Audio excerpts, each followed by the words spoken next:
প্রিয় শিক্ষার্থী বন্ধুরা, আজকের আলোচনার বিষয় হচ্ছে ডিড এবং ওয়াজ অথবা ওয়ারের মধ্যে যে পার্থক্য রয়েছে সেটি নিয়ে বিস্তারিতভাবে আলোচনা করব।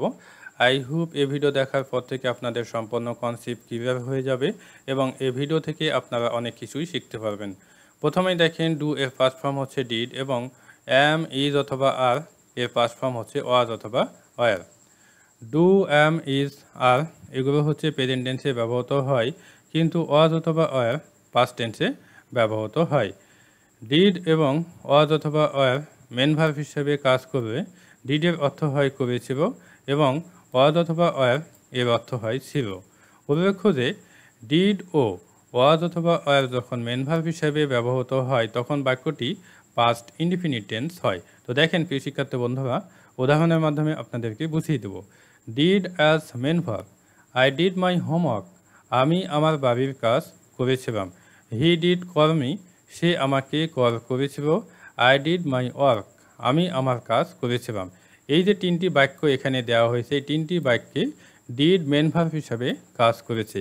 প্রিয় শিক্ষার্থী বন্ধুরা, একটা বিষয় আপনাদেরকে বলি, পাস্ট ইনডিফিনিট টেন্সের স্ট্রাকচার হচ্ছে সাবজেক্ট প্লাস V2 বা ভার্বের past form plus object plus extension, এবং সেই স্ট্রাকচারটি কিন্তু এই তিনটি বাক্যে ফলো করা হয়েছে।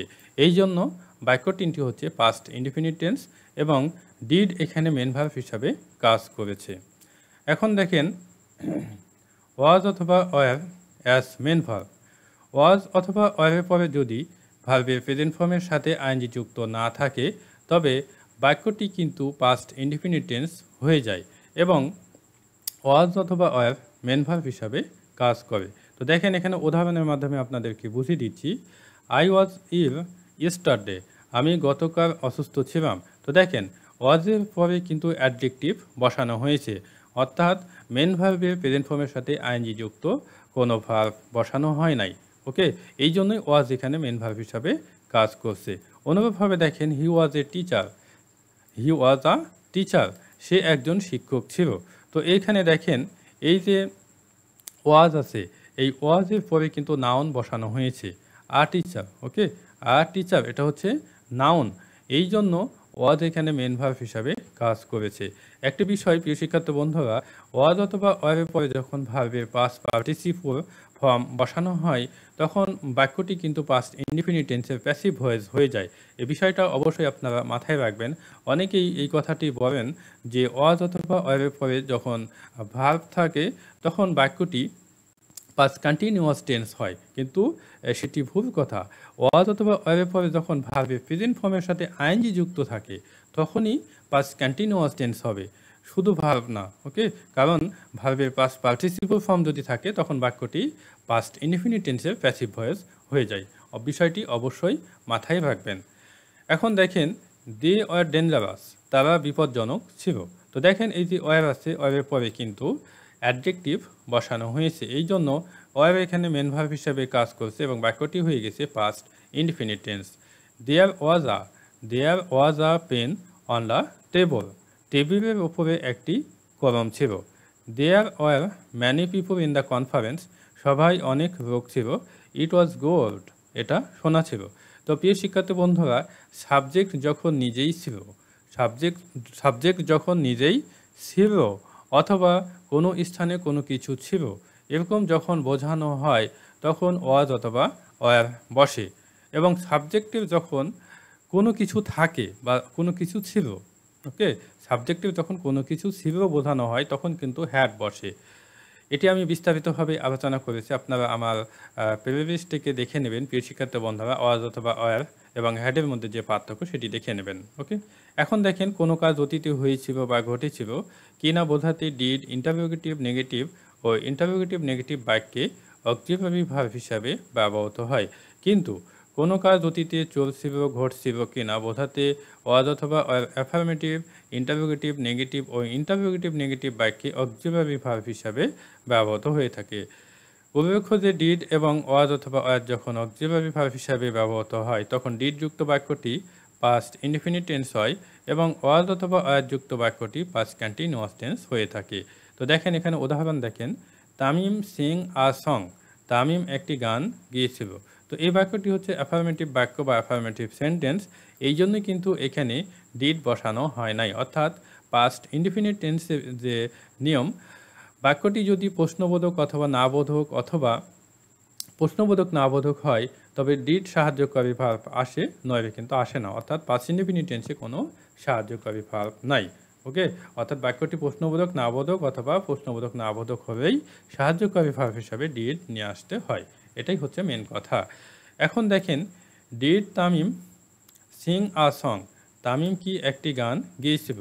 দেখেন বাক্যটি কিন্তু প্রশ্নবোধক, এই জন্যই কিন্তু এখানে ডিড নিয়ে আসা হয়েছে। এরপর দেখেন when, when did Tamim sing a song, Tamim কখন একটি গান গেয়েছিল।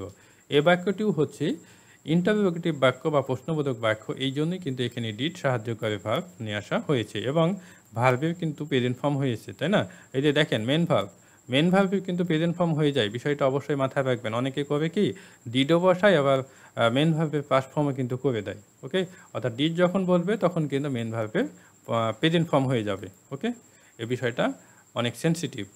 Tamim didn't Singh a song a song, Tamim didn't Singh a song, Tamim গান গেয়েছিল না। তো এই বাক্যটি হচ্ছে নেগেটিভ বাক্য বা নাবোধক বাক্য, এই জন্য এখানে ডিড বসানো হয়েছে। Didn't Tamim sing a song, Tamim কি একটি গান গিয়েছিল না। তো দেখেন বাক্যটি হচ্ছে প্রশ্নবোধক নাবোধক, দুটি একসাথে হয়েছে, এই জন্যই কিন্তু এখানে ডিড বসানো হয়েছে। এবং একটি বিষয় আপনারা মাথায় রাখবেন, প্রশ্নবোধক নাবোধক বাক্যে যখন প্রোনাউন থাকে তখন প্রোনাউনের পরে নট বসে। যদি এটা তামিম না থেকে হি থাকতো তাহলে কিন্তু এই নট কিন্তু তামিমের হি এর পরে হতো। ওকে, হি এর পরে হতো। যেহেতু তামিম হচ্ছে নাউন, এই জন্য নাউনের আগে নট বসানো হয়েছে। অর্থাৎ নাউনের আগে নট বসে এবং প্রোনাউনের পরে নট বসে থাকে। ওকে, এখন দেখেন হি ওয়াজ ওয়েটিং ফর ইউ, সে তোমার জন্য অপেক্ষা করছিল। এই বাক্যটি হচ্ছে অ্যাফার্মেটিভ বাক্য বা অ্যাফার্মেটিভ সেন্টেন্স। ওকে, এই জন্য দেখেন এখানে ওয়াজ নিয়ে আসা হয়েছে। অর্থাৎ বাক্যটি যখন অ্যাফার্মেটিভ হয় পাস্ট কন্টিনিউয়াস টেন্সে, পাস্ট কন্টিনিউয়াস টেন্সে বাক্যটি যখন অ্যাফার্মেটিভ হয় তখন আপনাদেরকে ওয়াজ অথবা ওয়ার সাহায্যকারী ভার্ব নিয়ে আসতে হবে, এটা কম্পালসারি। এবং এই যে দেখেন, এই যে তামিম সিং এ সং, এ বাক্যটি কিন্তু অ্যাফার্মেটিভ, পাস্ট ইনডিফিনিট টেন্সের অ্যাফার্মেটিভ বাক্য, কিন্তু এখানে ডিড নিয়ে আসা হয় নাই, কিন্তু এখানে কিন্তু ওয়াজ নিয়ে আসা হয়েছে। বিষয়টা একটু মাথায় রাখবেন। ওয়াজ ই ওয়েটিং ফর ইউ, অর্থাৎ বাক্যটি হচ্ছে ইন্টারোগেটিভ বা প্রশ্নবোধক বাক্য, এই জন্য এখানে সাহায্যকারী ভার্ব হিসাবে ওয়াজ নিয়ে আসা হয়েছে third person singular number he এর সাথে। ওকে, এবং ওয়াজ কিন্তু প্রথমে বসাতে হবে যখন প্রশ্নবোধক বাক্য হবে। Where where was he waiting for you, সে কোথায় তোমার জন্য অপেক্ষা করছিল। এ বাক্যটি হচ্ছে ইন্টারোগেটিভ বা প্রশ্নবোধক বাক্য, ডব্লিউএস কোয়েশ্চিন দিয়ে প্রশ্ন করা হয়েছে। He wasn't waiting for you, সে তোমার জন্য অপেক্ষা করছিল না। Was he not waiting for you, সে কি তোমার জন্য অপেক্ষা করছিল না। তো দেখেন প্রিয় শিক্ষার্থী বন্ধুরা, এই যে হি হচ্ছে প্রোনাউন, এই জন্য প্রোনাউনের পরে কিন্তু নট বসানো হয়েছে। কিন্তু এই যে দেখেন তামিম, তামিম হচ্ছে নাউন, এই জন্য তামিমের আগে নট বসানো হয়েছিল। তো প্রিয় শিক্ষার্থী বন্ধুরা, আজকে এই পর্যন্ত। আই হোপ আপনারা বুঝতে পেরেছেন। এরপরে যদি কোনো সমস্যা হয় অবশ্যই কমেন্টের মাধ্যমে জানাবেন, আমি চেষ্টা করবো আপনাদের কমেন্টের উত্তর দেওয়ার। বেস্ট অফ লাক, ভালো থাকবেন, আল্লাহ হাফেজ।